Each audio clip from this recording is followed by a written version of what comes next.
Welcome to this episode of Athletic Training Chat.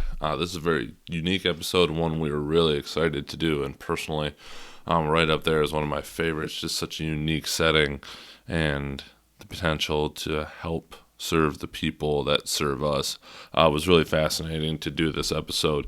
On this one, we interviewed Cody Tesch, who is actually the athletic trainer for the Milwaukee Fire Department and one of Austin's preceptors during his time in Milwaukee.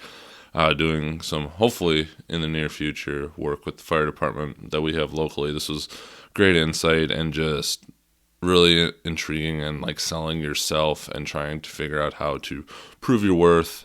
We know what we can do, but trying to get others to understand this. This was a great episode for that. Highly recommend listening to the whole thing. Cody's got some great insight, and is just really a great interview. So we really do hope that you enjoy that, and we hope to expand these as that setting expands. As always, this episode is powered by Mueller Sports Medicine. We truly appreciate what these people do for us and the profession. Check them out. They've got some of the best customer service we've ever run into. You get to know people within the company that are willing to take any feedback you have. Knowing they're mad scientist, he will definitely listen to any ideas and try and figure out how to get them to come to fruition. So check out Mueller. With that, enjoy this episode.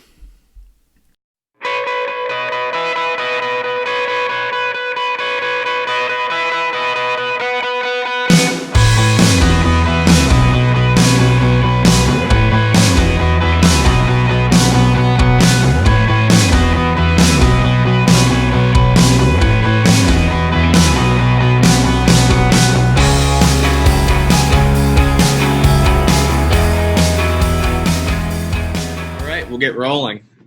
Cool. Welcome to this episode of AT Chat. We are here with Cody Tesch, the athletic trainer for the Milwaukee Fire Department.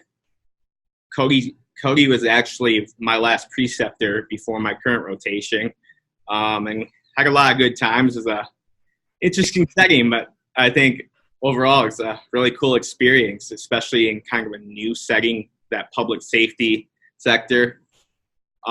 So without further ado, I'll turn it over to you if you just want to kind of introduce yourself here. Yeah, so my name's Cody Tesch, athletic trainer for the Milwaukee Fire Department. Austin, we did have some good times, and obviously you got to see some crazy stuff when you when you ride around the city of Milwaukee for all day. Oh, yeah. But yeah, it's a good time. I graduated from Concordia University and got a lot of good in the instruction there.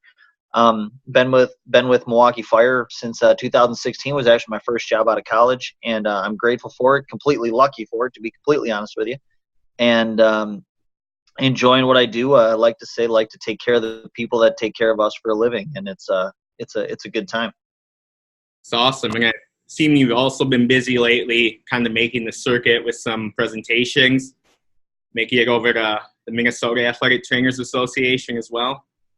Yeah, so this past year, Dr. Kyle Ebersol from UWM, who I'm sure we'll talk about here at some point today, him and I went to the Wisconsin Athletic Trainers Association. We gave a nice little presentation on athletic training and the fire service, kind of the integrated approach between athletic training, research, sort of what are the key components, and then I got invited out to the Minnesota Athletic Trainers Association Young Professionals Foundation to get out there and chat with them and kind of explain what we do, and some great questions out there, great people out there.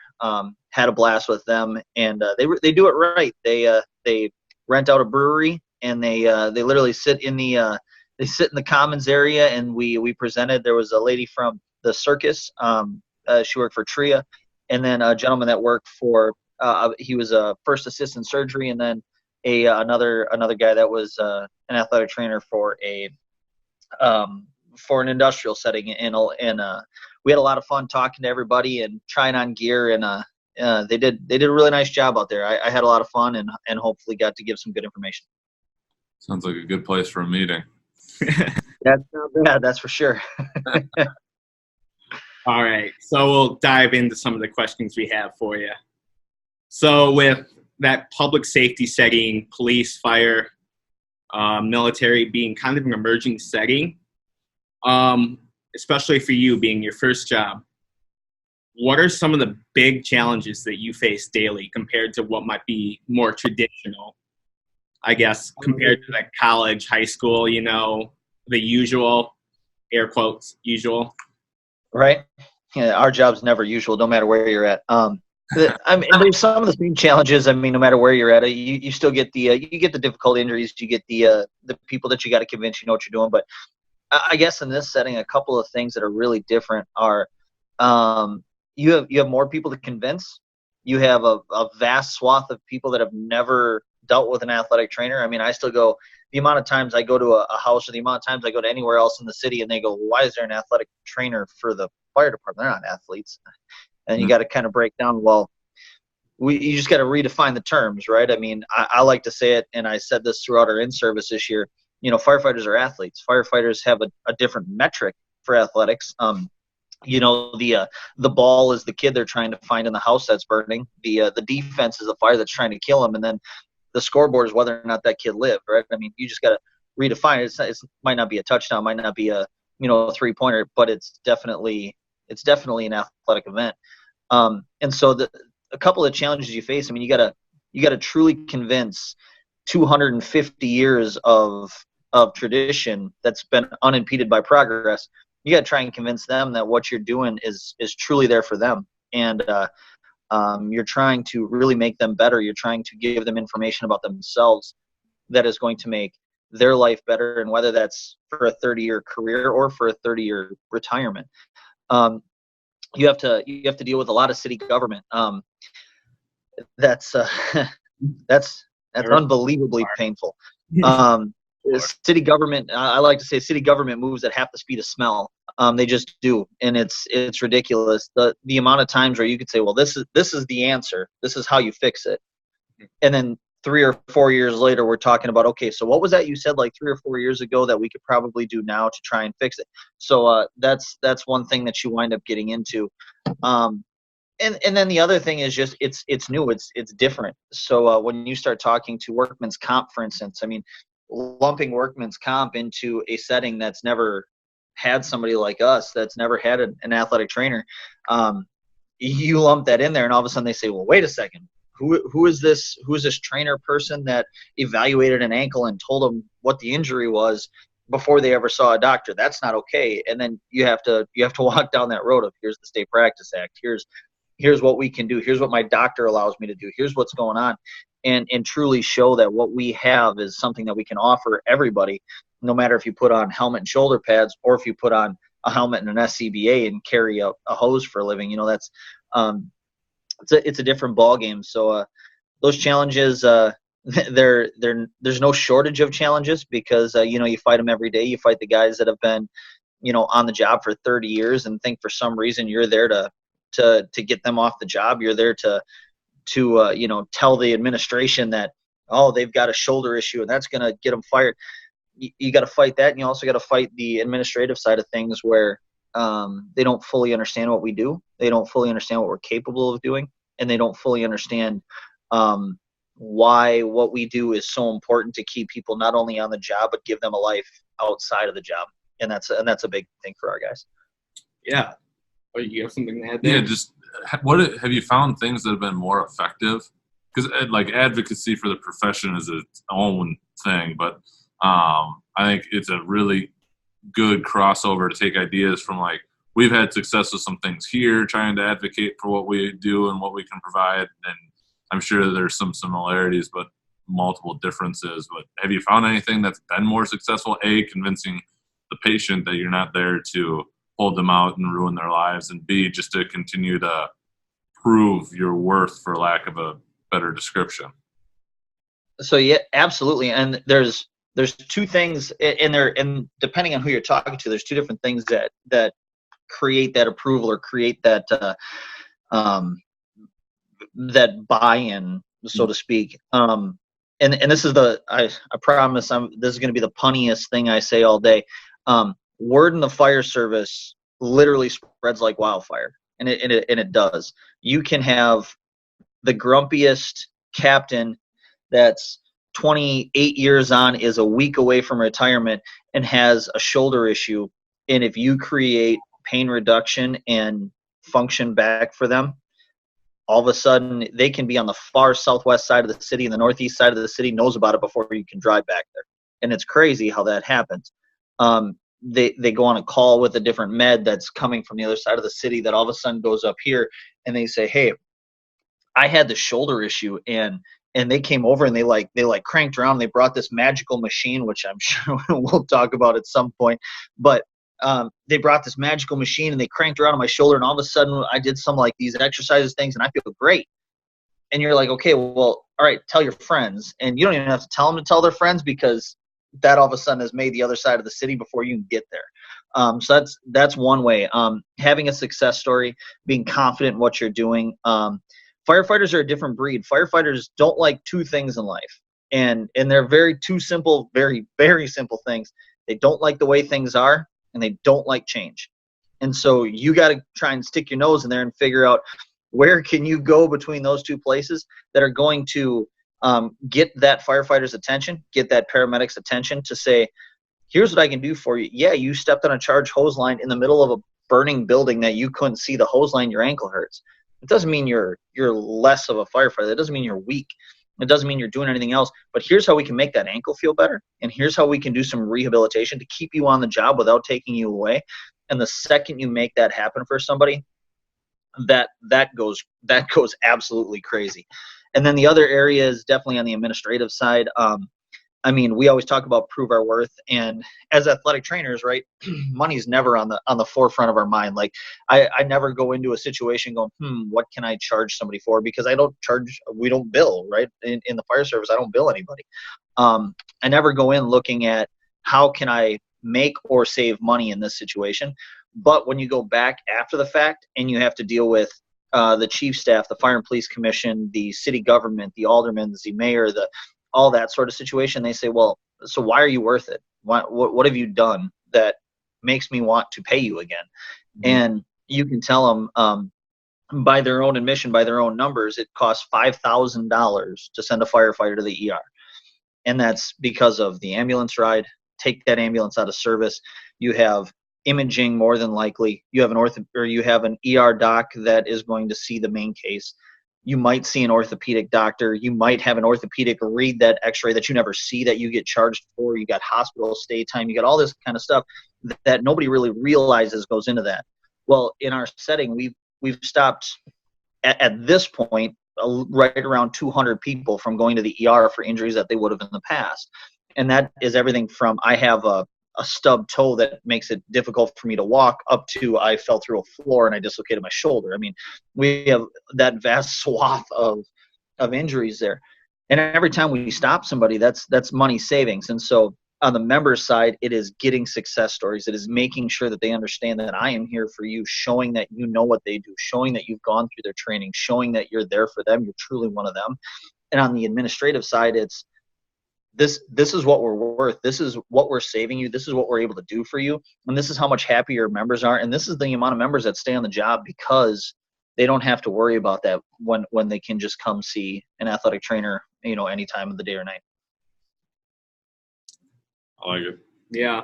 So what you talked about a little bit earlier with that, especially the old guard and the you're here to kind of take me out. I remember those were some things that we ran into together, and it's truly a different situation than athletes who, I mean, yes, they want to get back, but they're a little bit more receptive. So navigating that was one of the hardest things that I think I experienced while working with you. And there were some cases where I can think of in my head where it wasn't successful for me. And it's just kind of different. And it was a good learning experience for me, but definitely have a little bit more respect for that and knowing that it's necessary to create those success stories. And it's different. Like if you get your all-star quarterback, all-star running back that comes in and says, hey, my shoulder hurts, right? The coach is telling him to go see you. The players are telling him to go see you. He knows where your office is. He knows what's going on. He knows when you're going to be there. He knows what you're going to do. He knows that you're the person that they see no matter what. And in our situation, sometimes cadets, recruits, the younger generation of the fire department, they say, yeah, Like I'm going to see the AT because he's going to help me. And then you get that generation where maybe you got a captain that's a little old school, and so everybody underneath him learns the old school thing. And then they're like, well, no, you know what? You got hurt. If you want that covered, or if you want a shot at workman's comp, here's where you got to go, and you got to go see the ER. And they might not understand that. And so understanding, the amount of times that you hear somebody in our settings say, I'm not hurt. I'm not hurt, but this is really bothering me, and I can't lift my hand above my head. Like in the athletics world, a lot of times they're like, hey, I can't lift my hand above my head. But in our world, they're like, I'm not hurt. Make sure you know I'm not hurt. Like, you can't tell anybody because I'm not hurt, but this is the problem. And so trying to navigate that is sometimes difficult. Sometimes they want advice without the assessment. Sometimes they want change without the work. And sometimes you have to kind of do some things to sort of, to use a fishing reference, because I like to fish. You got to kind of set the hook on them a little bit to get them to where they need to be, and then they start to listen to you after that, and then you can make that change. Absolutely. Like, I know that we've talked about it, but the big red bag that you referenced earlier, lugging our skim machine around at the fire department. And like you said, I think it was one of my first days there. It's not going to be the end-all, cure-all, but giving them that hook with the stim where it's like, hey, yeah, that feels pretty good right after. And I know that I use that a lot more there with you than I probably like to, but I also found it really effective in getting them to actually open up a little bit more to me and be a little bit more receptive to what we're doing for them. Yo, absolutely. I mean, if I were to tell you that E-stim is the way to cure any injury, I'd be lying to you. I mean, yes, there's some cool research on how ultrasound and E-stim, and if you combo, and if you use laser, and you can whatever. I mean, it's great. It's a feel good, right? It's that way to get somebody to come in. I mean, the amount of times that we saw a back injury or lateral epicondylitis is a huge one that comes to mind right now. The amount of times that they say, hey, can you bring that magical machine over here? And you kind of chuck, yeah, I'll bring that. I'll bring the machine. And so you walk in with this big backpack and you set something up and you actually got to plug it into a wall. And then you got the little head going on there, and they're like, oh my gosh, they're actually doing something for me. And the whole time they don't realize, and it's a good thing they don't realize. So hopefully no firefighters are paying attention here, but it's a good thing they don't realize that whole thing. Sure. Does that help? Yeah, absolutely. Can it increase blood flow? Can it increase heat in the muscle? Can it do all that kind of stuff? Absolutely. But the big thing there is that's your bait. That's your ability to set that hook. And once you strap a machine to them that actually makes noise, and they can feel, and they can see their fingers move when you put Premod on them, and you can do all this kind of stuff, they attribute their success or their change to that machine because that's what you actually hooked up to them.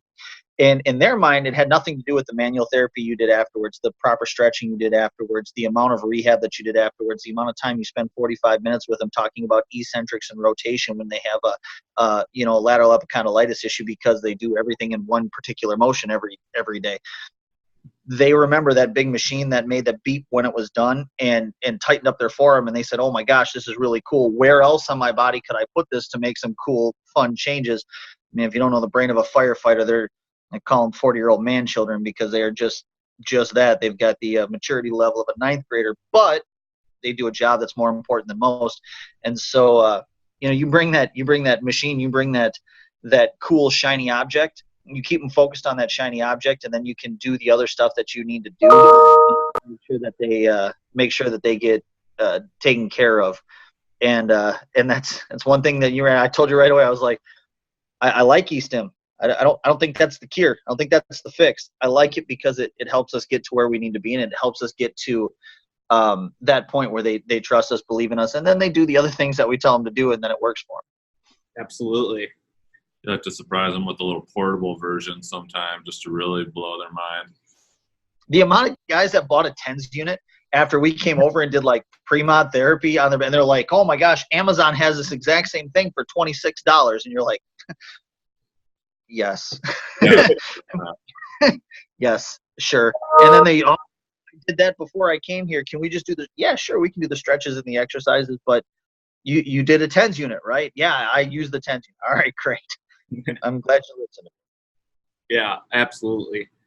So to kind of go beyond and with our next question is here. So you talked a little bit about kind of the injury evaluation, the rehab, some of that stuff, but we know that you do a lot more than that. So if you could speak to some of the other things you do. So I know you have some peer fitness stuff and some peer support stuff that you do. So if you could kind of expand on that for us. Yeah, so Milwaukee Fire has a really interesting our health and wellness program that we put together. My immediate boss is my health safety officer. She's a master prepared social worker. Her name's Kristen. She really heads up our peer support team, and then I head up our peer fitness team, along with, the direction from Dr. Kyle Ebersol. And so one of the things that we do is we focus very heavily on the prevention aspect. So my top two injuries in the fire service for the last 4 years have been anterior shoulder pain due to biceps tendonitis. And it's terrible going into an injury going, I know what this is and I know what I'm going to diagnose it with even before you touch them. But you can say, hey, does it click when you go overhead? Hey, do you have pain here? Hey, if I do this, does it make it feel better? Yes, this is probably what you have. And it's consistent across the board.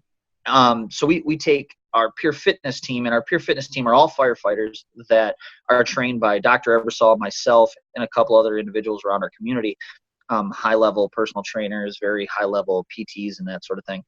And we take those individuals and we put them out in the field, and we have them run fit camps. We have them run what we call RIP camps, or rehab and injury prevention camps.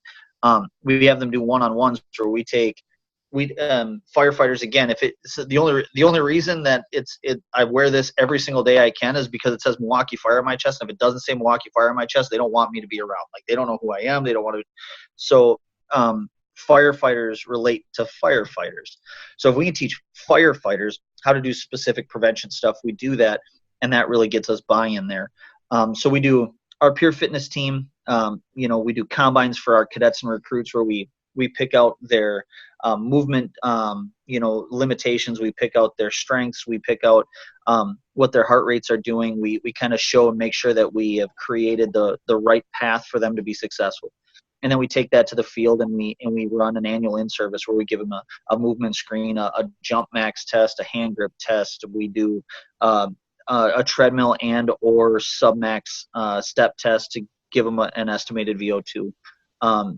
We do all these different things to try and prevent that injury, because if they have to see me at 2:30 in the morning because of an injury at a fire, then we maybe did everything we could, but we may not have. And so we take those people and do that.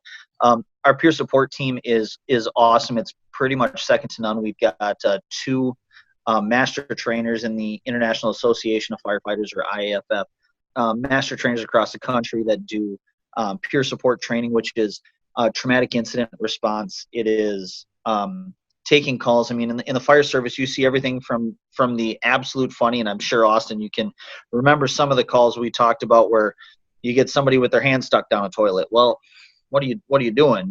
Or you also get the sad side of things where you see, our firefighters routinely in the last 3 weeks here, we've had 4 hit and runs that involve young children, right?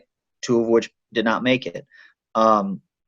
You see shootings on a regular basis, stabbings on a regular basis. You get to encounter people when they're at the worst point in their life.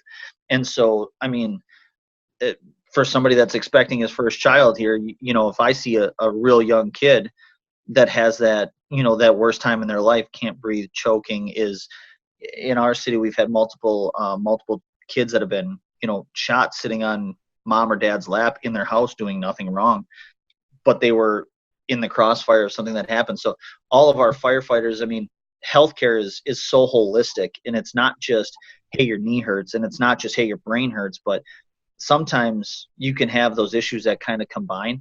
And so what we do here is we work really hard together I'm working on somebody with an ankle, but he keeps bringing up this event he saw, or he keeps bringing up how stressful his home life is, or he keeps bringing up how much his kids are struggling at school, or how much he hasn't slept in the last couple of weeks, and all this good stuff. And so we work together to try and create that holistic peer support team, or mental health and wellness, and peer fitness team, prevention wellness, and then myself on the rehab side, to really give that firefighter the whole package that it comes to. And then obviously we do a bunch of research with Dr. Ebersol, and I know we'll probably get to that at some point here. And that's kind of where we take all that information that they give us, or they take all those problems that they give us, and then we try and create a solution for them, because our problems aren't always, I got a knee injury, I got a shoulder injury, I got a back injury. Sometimes the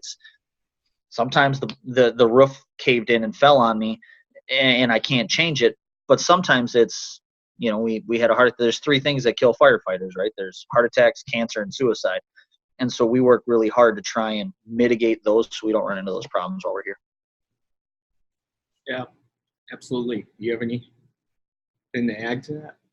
Nope. That's impressive what you've gotten started, and even just for you being there for basically 3 years now, that's saying something. We enjoy it's fun. Sometimes it's taxing. I mean, I tell all my guys, this is, if you see me looking away, this is my work phone. It goes off 804 times a day.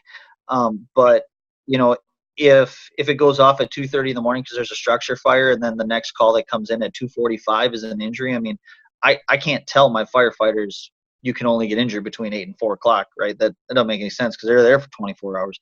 It's not like I can expect an injury at practice. I can expect an injury in a game. I can expect an injury during lifting, whatever. I've got guys or gals that, they go out at 3 a.m. to the worst day of anybody's life, and so there's times that we go to fires. There's times that I try and get out to different injuries. Austin's even been to the one where it's like 6:30 in the afternoon. I was like, hey, I know you went home like 4 hours ago. Do you want to see a bicep tendon tear? Somebody called me and said their bicep hurts. They gave me a lot of symptoms that would tell me that this is it. I'm running down to see it. You want to come along? And sometimes that's kind of the nature of the beast. So being able to give that holistic, this is your livelihood. No longer is it you're in an athletic event. You are a Division 1, 2, or 3 athlete where, football is life to you right now, but football is only a little part of your life. Baseball is a little part of my life when I played in college, but now that's how they make their money. That's how they support their family. This is what they've been, and we always use the word calling. This is what you've been called to do, whether you believe in a higher power, or whether you believe that this is just what you're passionate about. This is how you do it. And if we can't create that better pathway to staying there, that's what we're trying to do. Absolutely.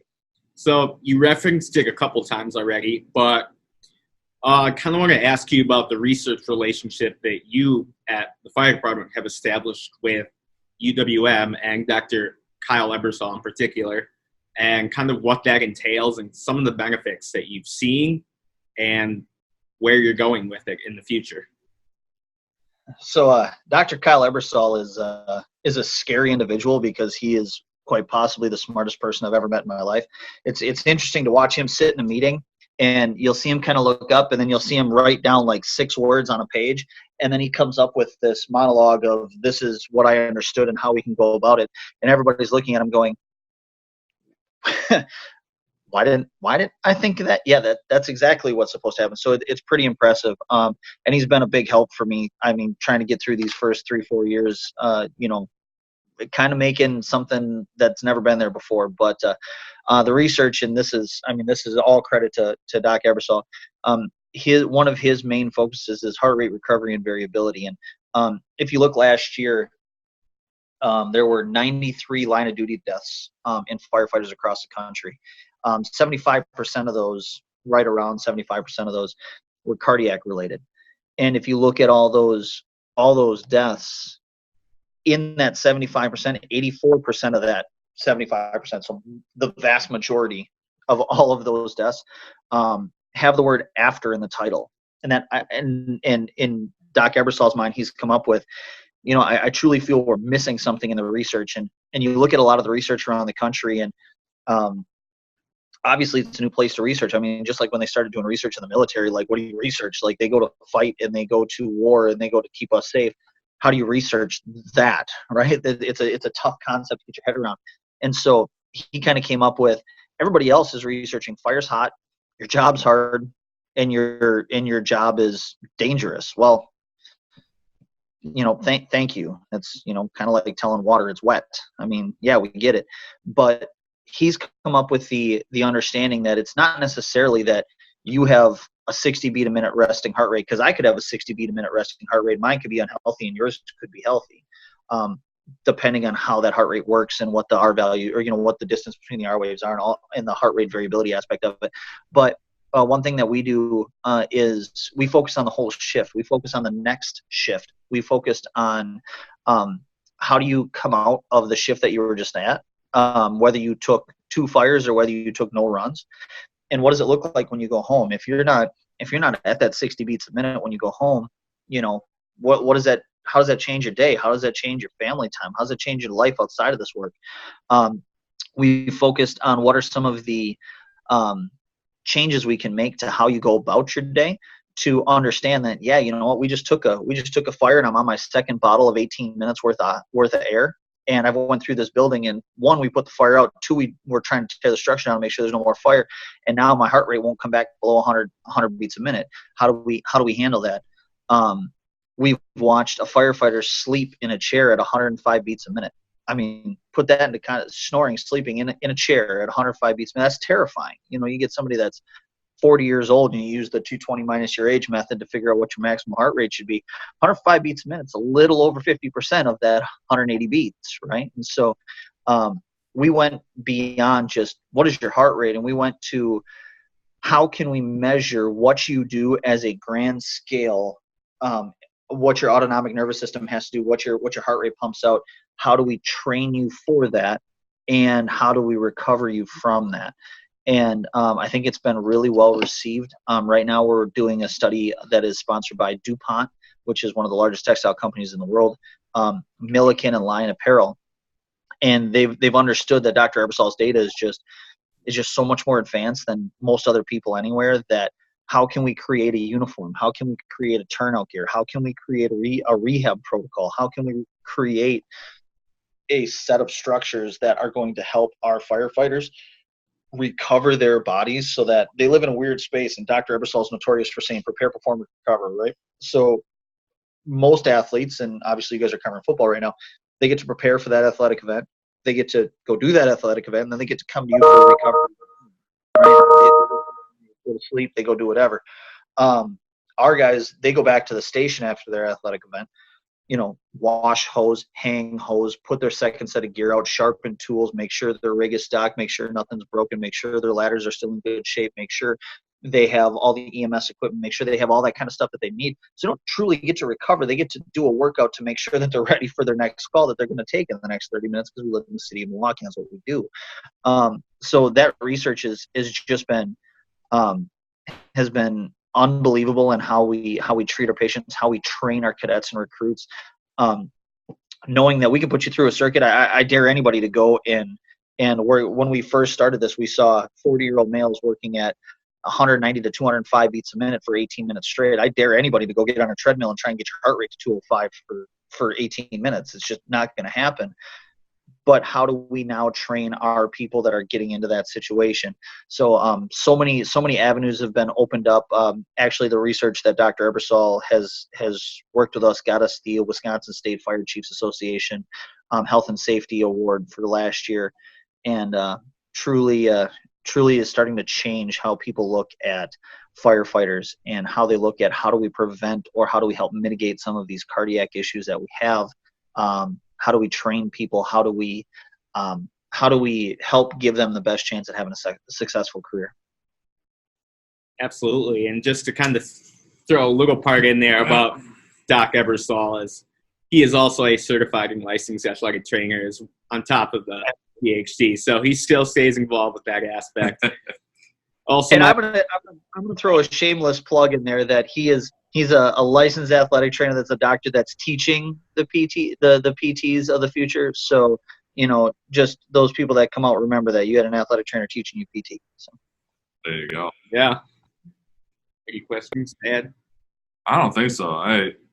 It's fascinating to hear, because as we're looking at some different things to do with the fire department here locally, with our collaboration with our local health system, it's enlightening to hear what can be done and where it's at and what can be done. And totally agree with you. I'm sure you had this thing at some point, but we've hung out with these firefighters for a little while here now. We went through their kind of testing thing, and it made me want to be like, well, I should just go be a firefighter now because like I want to do something to give back. But I really like your approach of utilizing your skill set and your knowledge to help the people that help us.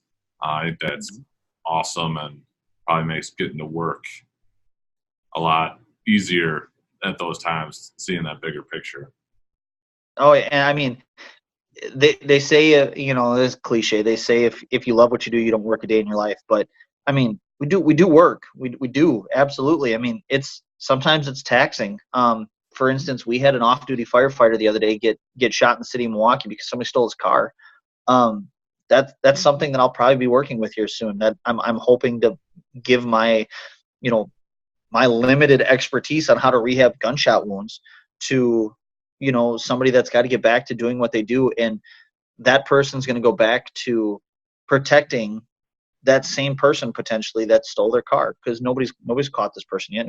But that person's house could be on fire, and we don't care whose house it is. They go in and do it, and they try and save. If you looked at some of the recent news out near Boston, I believe it's Worcester City. A captain just lost his life in a structure fire.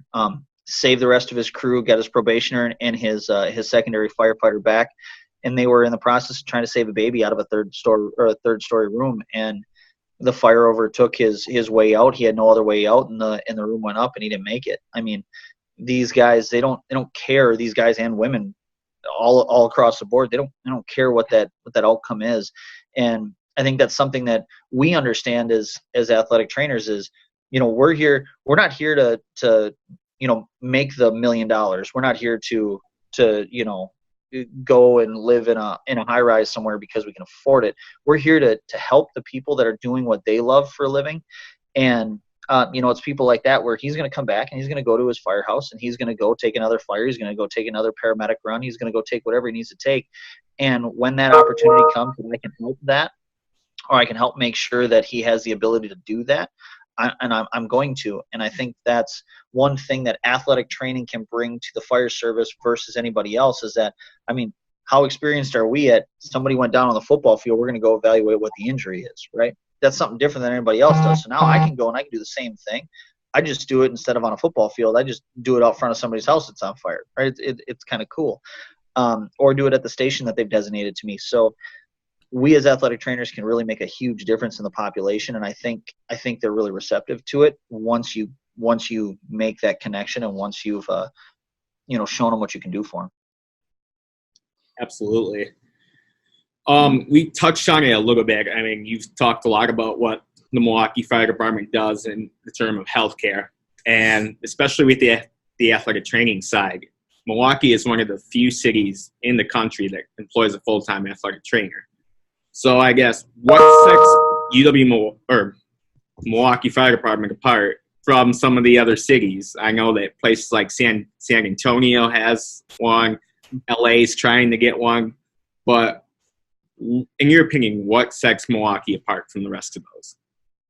So we do things just slightly different than the other people. San Antonio, their athletic trainer is Dina Kilpatrick, and she's awesome. She's actually helped me quite a bit when I first started. I was like, I just got hired on, and I don't have an athletic training room, and they really don't have any protocols for me, and I really don't know what to do. So can you help me? Dina was awesome in helping me getting that going. Mara is a girl, they call her Mo. She's at Terre Haute Fire now in Indiana, and she they work under a hospital system, right? You got Southern Metro Colorado and Denver, Colorado. They have somebody. I mean, I've been called by Charlotte and Miami-Dade, Florida, and Oklahoma, and I mean all these different departments across the country.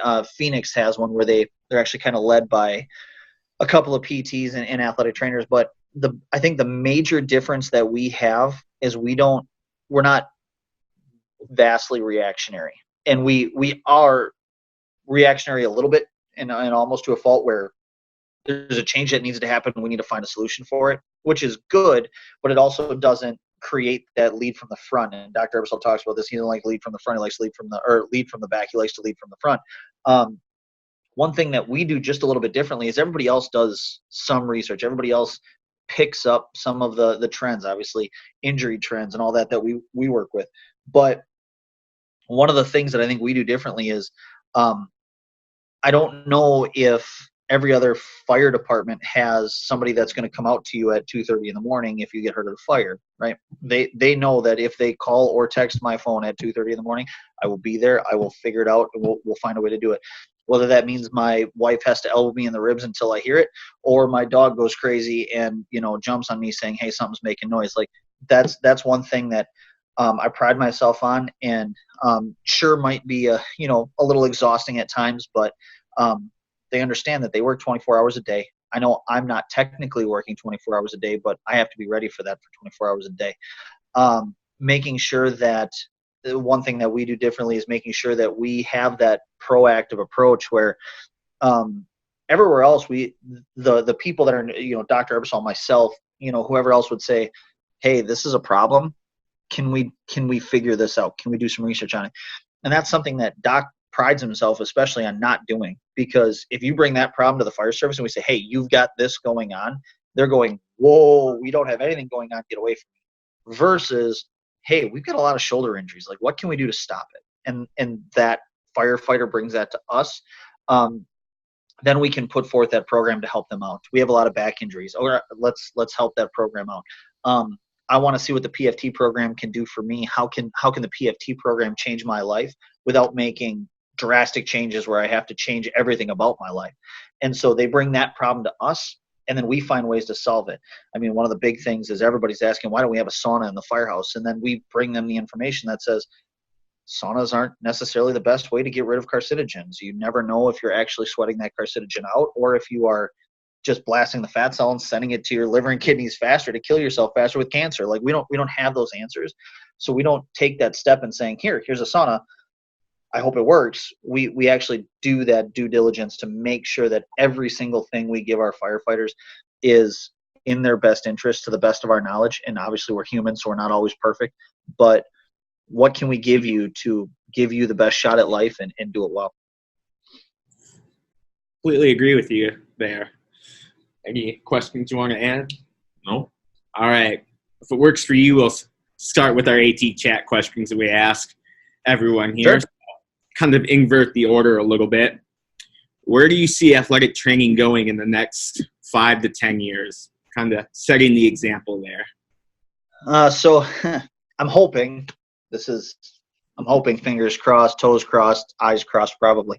I'm hoping that in 5 to 10 years, we get to the point where our public service people, athletic trainers, are in that public service, and not just in fire, police, in our world, DPW.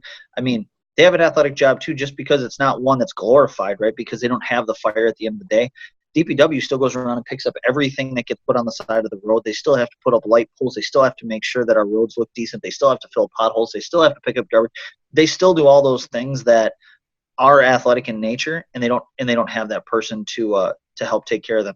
The police department's different, because as a firefighter, they go through 20 minutes to an hour and 20 minutes of a hard call, and then they come back and hopefully they have 30 minutes where we can make an intervention.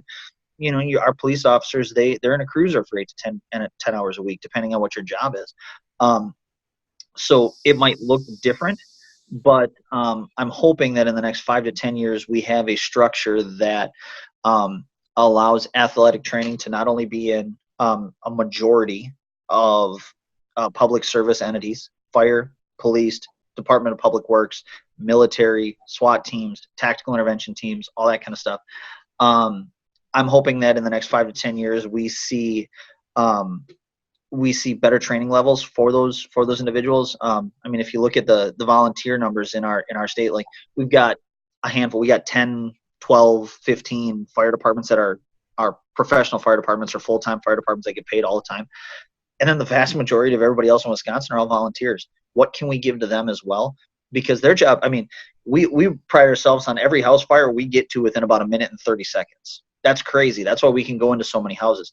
Volunteers, you got 5 minutes to go from wherever you're at in life to get to the station, and then to drive to however far it is that the fire is away. And now you've got you've got new challenges. So taking not only what we do from our professional world into the volunteer world, I think that would be impressive. And then finally making this, and this is something that her name's Lorraine Oliver. She's a part of PSATs, or public service athletic training. She said she crossed out at NATA. She crossed out the ribbon that said emerging setting that all of us wore around, like, hey, we're emerging. This is awesome. We're here. And she crossed that out, and she put emergent or emerged setting. And she said because we're here, we're established, and the goal would be to make this less of a, how do you do it and why is it done, and they're not really athletes, to it's more commonplace. It's like the high schools in Wisconsin. If you don't have an athletic trainer on the sideline, you're kind of you're the odd man out, and then you got to try and find EMS coverage for your football game, right? Trying to make that very much commonplace. So I think that's doable in 10 years. 5 years, I think it's more get workman's comp to understand that we are also providers. We are also medically trained. We are also an allied healthcare profession. So that when any of the three of us go and try and evaluate a knee of a firefighter, they don't say, well, wait a second, you have some random person evaluating a knee. That's not okay. They understand that we know what we're doing and can not direct care, because we can't in Wisconsin, but help give them the most informed care that they can possibly have, so that they can make the best decisions for their own life. So next 5 to 10 years, get an athletic trainer into all these departments, fire, police, DPW, help change that workman's comp landscape where we get to be a part of it. And then just keep helping those that help others. Awesome. So what advice would you give to yourself as a young athletic trainer? You go back, you just graduated again. Are you calling me old? Is that what you're telling me right now? All I was going to say, you said 2016. I mean, you can only go so far back, so not really. Well, I graduated high school in 06, so I'm a little different than most. But yeah. Well, I guess maybe even then, in that case, as a student, especially in a new MSAT program, what advice would you give yourself? So the advice that I got from different people, there's a couple things that I try and tell the students that I get to have. I've had a few of them. And some things that other people have told me is the number one thing is learn something from everybody you come in contact with, as far as preceptor wise. I'm not the be all end all when it comes to rehab, by all means. I mean, Darren Smith is one of my preceptors and one of my instructors at Concordia, who his mind in rehab is what's helped shape mine in rehab, and it was a complete mentor to me. But learn something from everybody that you come in contact with, and make sure that person is now a contact for you, right? So you've taught me things. I'm hoping I've taught you some things, but making sure that if you have somebody that you don't agree with, maybe on how they treat every injury, understand why that is, and understand what you can take away from that to make you either a better athletic trainer, or to shape the way in which you practice in your setting. So that's number one. Number two, do it for the right reasons. I mean, I think that's part of the burnout.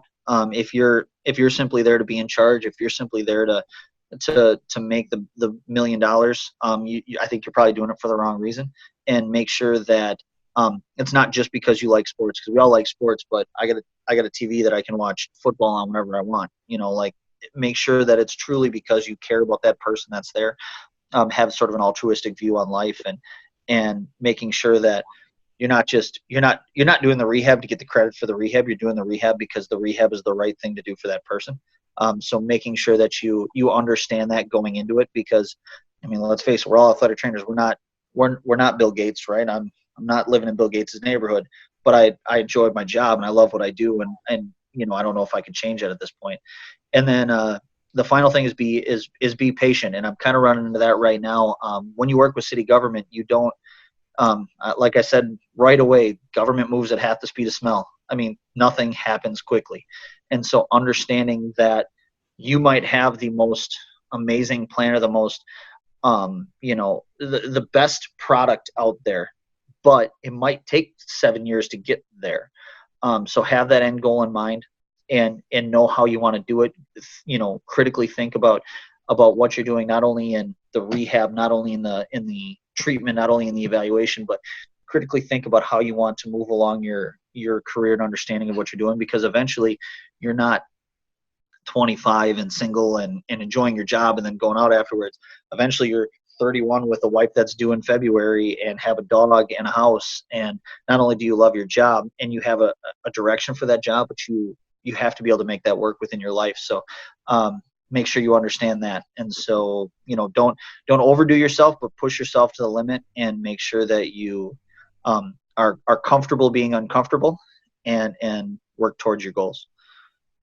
It makes you feel any better. The state system moves just as slow, if not in terms of education.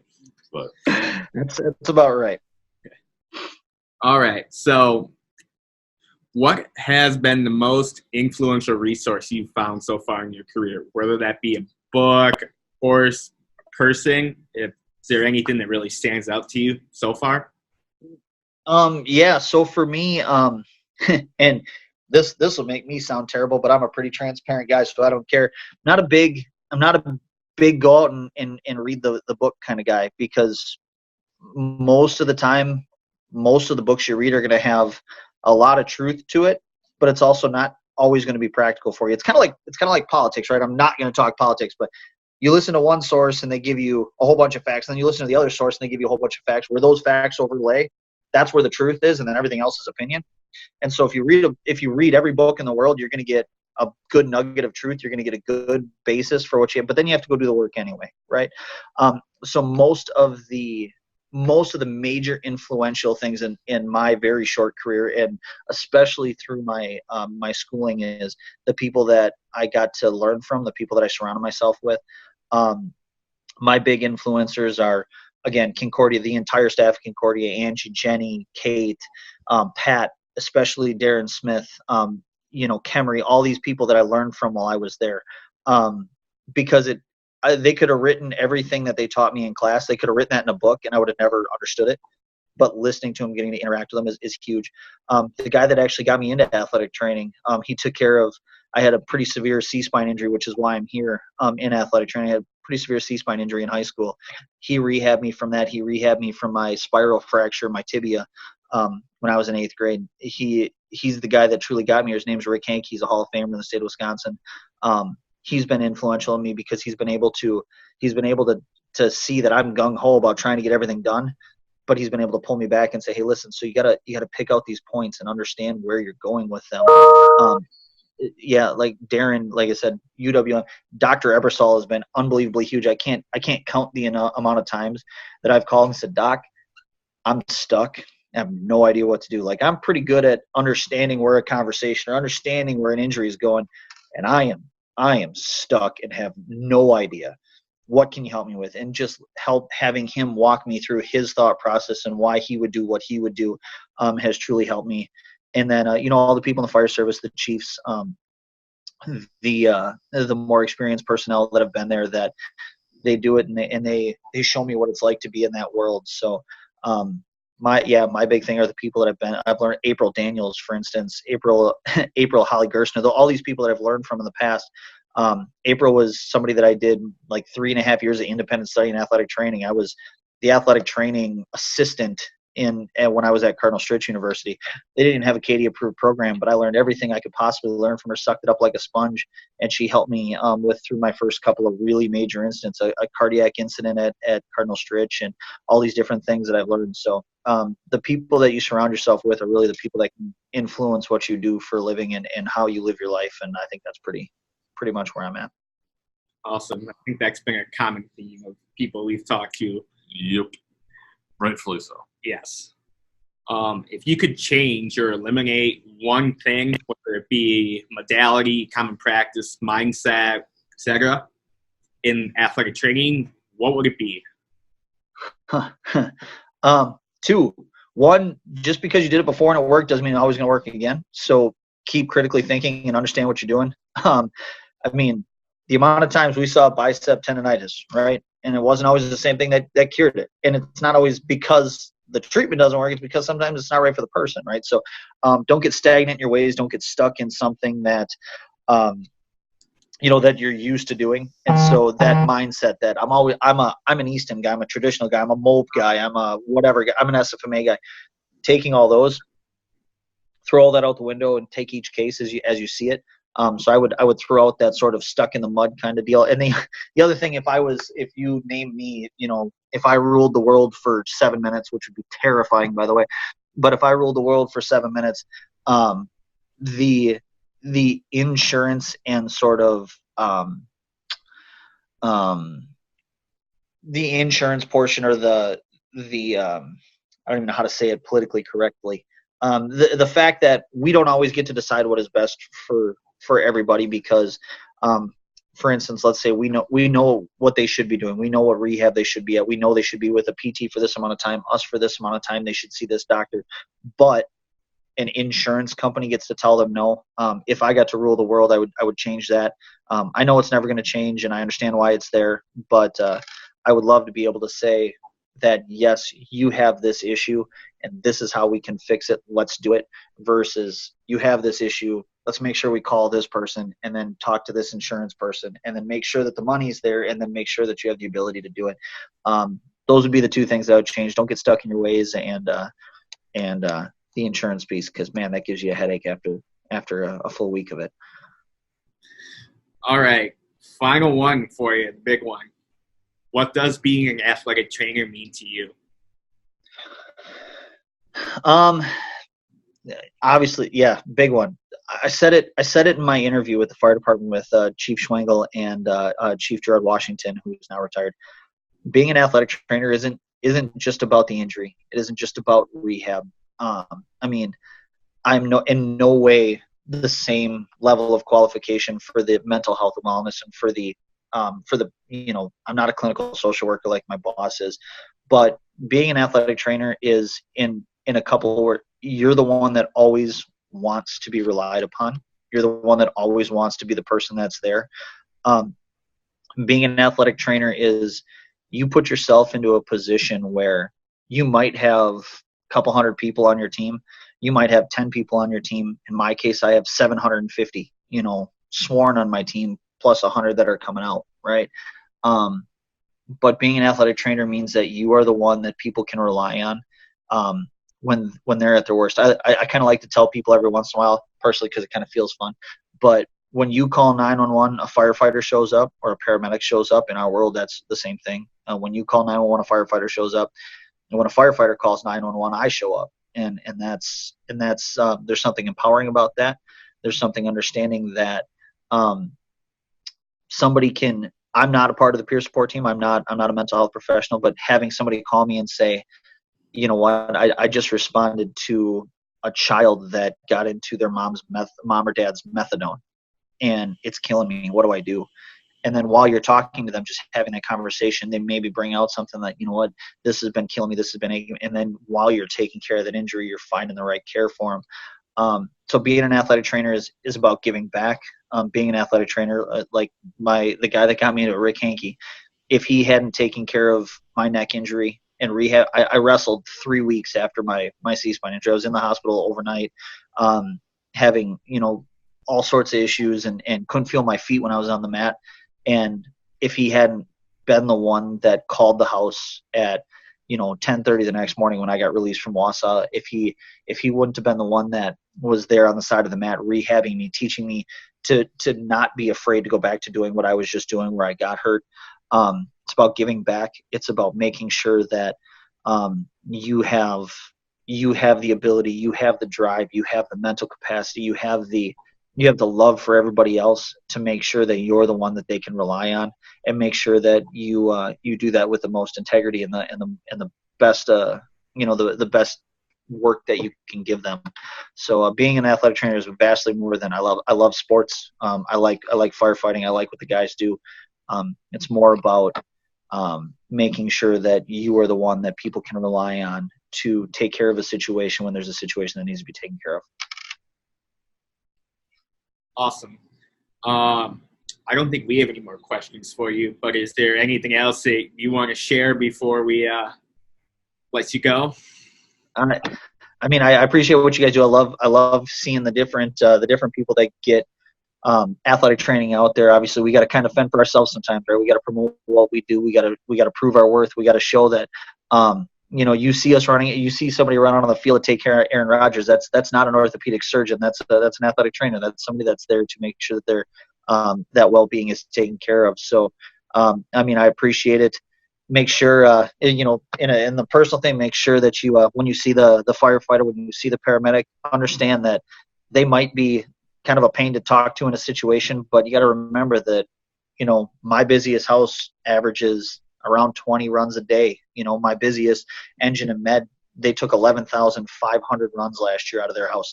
That's an insane amount of numbers. So you don't know what everybody else is going through. And so if you see that professional, if you see that person that, wears a badge, that, is a police officer, is a firefighter, know they're just like you, and know that they've got the same problems you have. Know that they got the same issues you did when you played sports in high school or college, or even if your mom or dad, grandma and grandpa that's playing golf on the weekends, they've got the same issues that you do, and thank them, because they do a pretty awesome job. And like they say, when everybody else is running away from the flames and the gunfire, those are the guys that are going towards it. And so they need every bit of support in a simple handshake, a thank you for your service, a hug, stopping by your local firehouse, and as a healthcare professional, not advocating this, but go ahead and give them a bunch of cookies because they love that.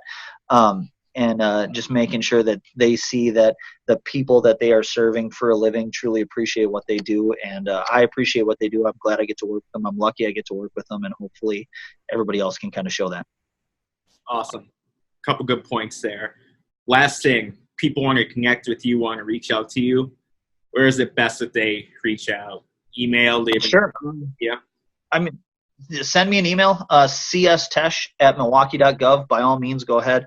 I pretend to be technically savvy, but I'm not. I've got smart lights in my house that I have no idea how to use, but they look really cool, so I'm going to try and do it. So I'm the only social media I'm on is Facebook. By all means, find me there. It's my name. Send me a friend request. Send me a message. I'm always happy to talk with like I said, I got off the phone with Maura yesterday from Terre Haute, where we just chatted about some different things and how we can make things work. So cstesch@milwaukee.gov, or you can send me a friend request on Facebook, and I'd love to try and help anybody out I can, especially if you're looking to get into this type of field. I'd love to have you. Well, awesome. Thank you. We appreciate you taking the time to talk to us, and we'll have to. Yeah, no problem. Yeah. Awesome. Well, next time, make sure you get back down to Milwaukee and let me know when that graduation is, because I'll be the guy that's throwing stuff at you from the middle of the crowd while you're walking across the stage. Someone's got to do it. So awesome. Well, I appreciate you guys. Thank you. Yeah, appreciate you. Thank you.